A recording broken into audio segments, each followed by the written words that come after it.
참예수님, 친한 형제자매 여러분, 한 주간 동안 잘 지내셨습니까? 특별히 오늘은 마더스데이네요.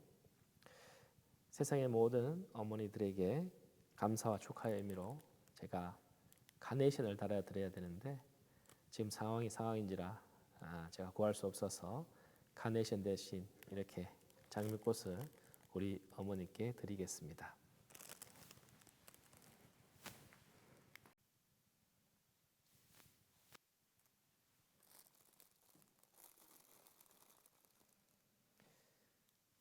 여러분께 드린 장미꽃은 성모님께 봉헌하도록 하겠습니다.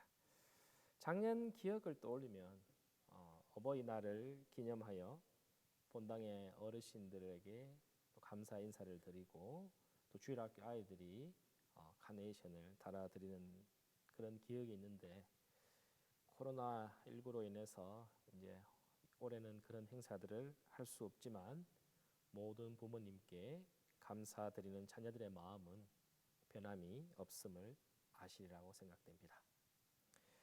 5월은 성모성월이며 한국에서는 가정의 달로 정해져 있습니다. 성모상 옆에 피어 있는 그런 장미꽃을 제가 오늘 꺾어서 이렇게 포장도 하고 또 강론을 통해 어머니께 영상을 드리면서 앞에 지금 이 성모상 성당에 있는 성모상의 장미꽃을 밖에 있는 성모상으로 거기에 봉헌하도록 하겠습니다. 어머니들이 세상 모든 어머니들의 모범이신 성모님을 닮아서 성가정을 잘 이루어 생활하시기를 아울러 바랍니다.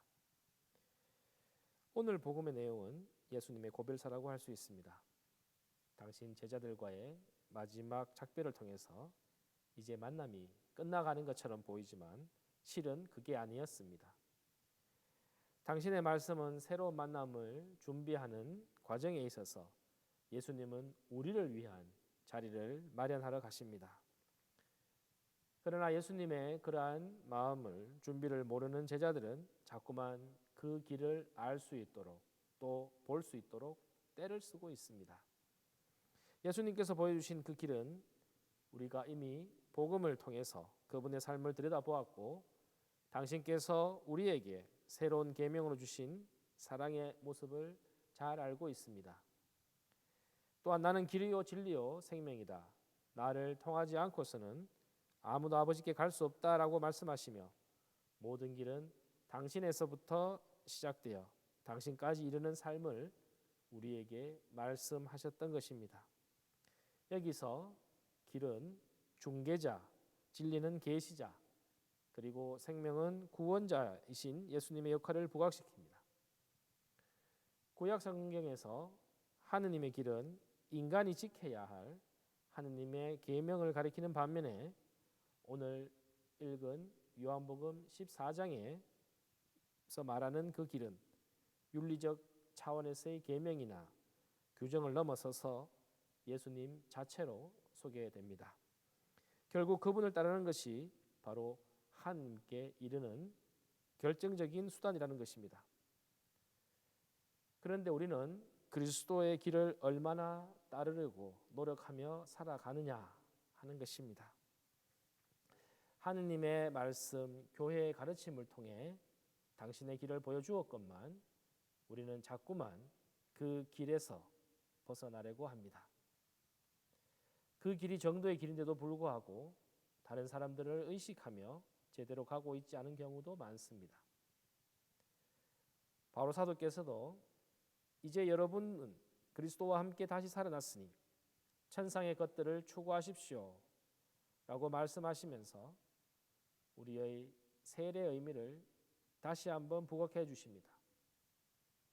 이 세상의 것에 너무 마음을 두지 말고 더 큰 영적인 것에 마음을 두고 살아갈 것을 알려주며 진정 우리가 무엇을 추구해야 할 것인지 제시해 주고 있는 것입니다.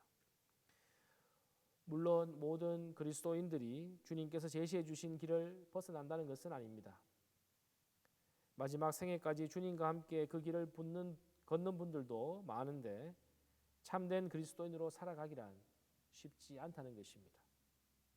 신앙이면서 이것 해야 된다, 저것 해야 된다, 이것은 지켜야 한다, 저건 지키지 말아야 짓지 말아야 된다, 이런 식의, 또 신앙인이 이래서 되겠는가 하면서 혼자 속으로 많은 갈등을 하는 분들도 계시리라 생각됩니다. 하지만 내가 편한 대로 그렇게 합리적으로 생각하고 판단하고 행동한다면 이 사회의 윤리는 점점 더 떨어지지 않을까요? 계명과 윤리를 통해 참된 그리스도인으로 살아가도록 예수님께서는 우리에게 요구하시면서 그러한 삶이 바로 영성생활, 즉 하나님과 함께하는 삶의 시작으로 보고 있는 것입니다. 모든 중심이 신중심 시대였던 중세 시대와는 달리 근현대 사회로 넘어오면서 가치관은 그 신중심에서 인간 중심으로 변해버렸습니다. 그것은 곧 하느님을 두려워하는 것이 아니라 어떻게든 인간 편의에서 생각하게 만들어버렸습니다. 그러다 보니 지나친 합리주의가 들어오면서 우리의 죄의식들이 점점 사라지고 마는 것이고 급기야 종교도 필요 없다고 말하는 사람들도 생긴 것입니다. 현대를 살아가는 많은 사람들이 하느님은 어디에 있느냐, 하느님을 보여달라 이렇게 외칩니다. 실상 오늘 복음의 빌립보 사도 말씀처럼 아버지를 뵙게 해주십시오 라고 때를 쓰는지도 모르겠습니다.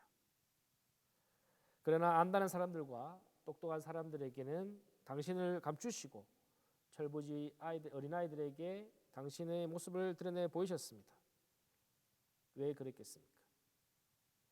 그만큼 똑똑하다는 사람들과 많이 아는 사람들은 그만큼 순수하지 못하다는 것이겠지요. 실제로 어린아이들과 또 어른들을 함께 놓고 봤을 때 성서 말씀을 누가 더 잘 받아들이냐? 바로 어린아이들입니다. 또 어린아이들은 자기들끼리 싸워도 이내 곧 돌아서서 화해를 하고 서로 친하게 잘 지냅니다. 그러나 어른들은 그렇지 않고 그가 나에게 해준 그대로 갚아주기를 바라면서 또 혹은 먼저 사과하지 않을 경우에는 절대 손을 잘 내밀지도 않습니다. 용서와 일치가 이렇게 안 되는데 어떻게 예수님께서 황금률로 주신 그 사랑을 제대로 실천하겠습니까? 그런 가운데 하나님을 보여달라고 하나님을 체험하고 싶어 합니다. 지나는 형제자매 여러분, 예수님께서 오늘 나는 길이요 진리요 생명이다 라는 말씀을 하십니다. 이 혼탁하고 죄의 유혹에 많은 세상에 우리는 무엇을 향해 나아갈 것입니까? 그리스도께서 걸어가신 길, 그분이 가르치는 진리, 그분을 받아 모시며 영원한 생명의 길로 가기 위해서 우리도 제2의 그리스도가 되어야 합니다. 그러기 위해서 삶과 신앙이 바로 일치되는 삶을 살아야 할 것입니다. 나를 만나는 모든 사람들에게 그리스도의 향기를 전해야 합니다. 그렇게 살아갈 때 아직 그리스도를 모르는 사람들이 우리가 함께 가고 있는 그 길로 초대할 수가 있는 것입니다. 저희는 주님께서 어디로 가시는지 알지도 못하는데 어떻게 그 길을 알 수 있겠습니까? 라고 말한 부족한 토마스의 모습이 비록 우리의 모습일지라도 우리가 신앙생활을 지금껏 해오면서 느끼고 체험한 것을 바탕으로 조금씩 변화되는 삶을 살아가야 하지 않을까요? 여러분들 스스로의 힘만으로 부족합니다. 그렇기 때문에 주님께 도움의 손길을 청하고 또 어떤 유혹에도 흔들리지 않는 굳건한 신앙인으로 살아가시기를 바라겠습니다. 아멘.